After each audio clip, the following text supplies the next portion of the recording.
Mr. Young here with another engineering science video, this time on LDRs and thermistors, what they look like, what they do, and where they're used in a circuit.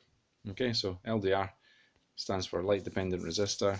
It's a sensor basically that changes resistance. The resistance changes with the amount of light it detects. So you can see one up there in the top right hand corner. And these are usually used, one of the common areas they're used is solar lights. As it gets dark, the light comes on, and an LDR is a part of that circuit to allow the light to come on when it gets dark. Now, how does that work? Well, in actual fact, when it's nice and sunny and the light's shining on these solar lights, the resistance across the LDR is very low, as low as 1 kilo ohm. But as the sun goes away and it gets darker, the resistance across the LDR gets really high, as high as about 1 mega ohm. So you can see the difference there between 1 kilo ohm and 1 mega ohm is a lot there. So as it gets darker, the resistance across this LDR at the top here increases significantly. So you can see here, it's a little graph here. The symbol there is on the left hand side there for the LDR. It just looks like a resistor with two arrows pointing in it. And you've shown the picture over the other side there. Now, as you can see here, the chart is showing that when it gets dark, the ohm there on the vertical axis there is really high, and as it gets light, the resistance gets really low. So how does that work in actual fact? Well, so if we look at this left hand side circuit here, we've got this voltage divider. So you've got a 10 kilo ohm resistor there at the top. Should be a variable resistor, but we'll stick with a standard 10 kilo ohm one there. And down the bottom we've got a LDR, but it's shown only 1 kilo ohm. So we're taking this, in fact, it's nice and sunny and there's very little resistance across it. So our voltage divider equation here that we can use, V out, we can try and find R2 over R total times the voltage supply. So in actual fact, what that will look like is 1 kilo ohm divided by the total resistance, which is 11 kilo ohms, times your voltage supply, which is 6. So you can see that there, 1000 divided by 11,000 times 6. So what you get is, as a voltage out, is 0.54 volts, right? Now we know for a fact, we maybe mentioned this in a previous video, that a transistor actually needs 0.7 volts to switch on. So this is less than that. So what we're going to say here is that technically the transistor is off and the light should stay off. So that's proving the theory that when it's nice and light, the light stays off. And let's see what happens when it gets darker on this other circuit here. So it's now dark. The LDR's got a much higher resistance of 1 mega ohm, because that's what we're saying, when it gets dark the resistance increases significantly. Top resistor is still the same, still 10 kilo ohms. So we're going to use the same formula again, the R2 over R total times your voltage supply. So this time will be 1 mega ohm divided by the total resistance. There you go, times your voltage supply.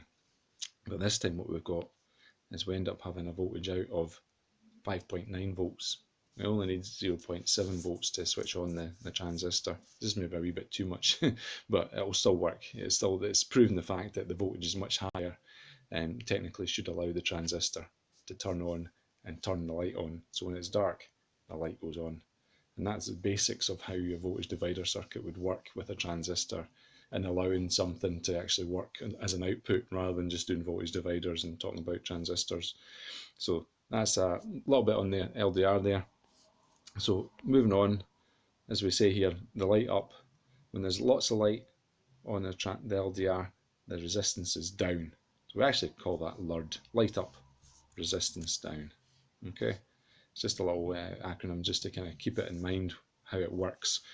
Thermistors, there's two main ones. There's the negative coefficient or positive. We usually stick to the negative temperature coefficient.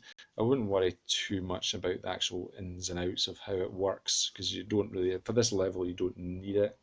They're used most commonly in the devices shown below, or devices or objects shown below, I should say, just to help regulate temperatures. So for a car, maybe checking the temperature of the coolant or the oil in it, make sure it's not overheating, and obviously a digital temperature thermometer to check someone's temperature.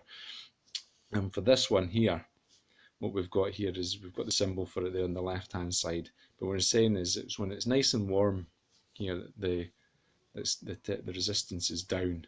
So when it's warm, there's very little resistance across the thermistor, and then when it's cold, for a negative temperature coefficient, the resistance is really high there.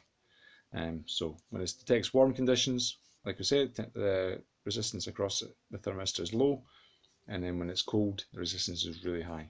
Okay, and we call that temperature up, resistance down. Yeah, I know, this is what we're going to call it this time, turd. Now, only the people that are probably watching this that are Scottish will probably get a bit of a kick out of that. Everyone else will just be not bothered by it. But that's another way of remembering that, and I bet no one forgets that one. So we recap: LDR, light dependent resistor. It's a voltage, using a voltage divider circuit, most commonly for like a light sensor. And you've got your thermistor there as well. It's used in a temperature sensing circuit, so it's like a temperature sensor. So when there's less light on the LDR, the higher the resistance, so light up, resistance down. And then when it's warmer across the thermistor, then the resistance is lower. So another way of doing that is when the temperature is up, the resistance is down, or turned. And you use both sensors in a voltage divider circuit with a transistor. Okay, stay safe, and thanks for watching.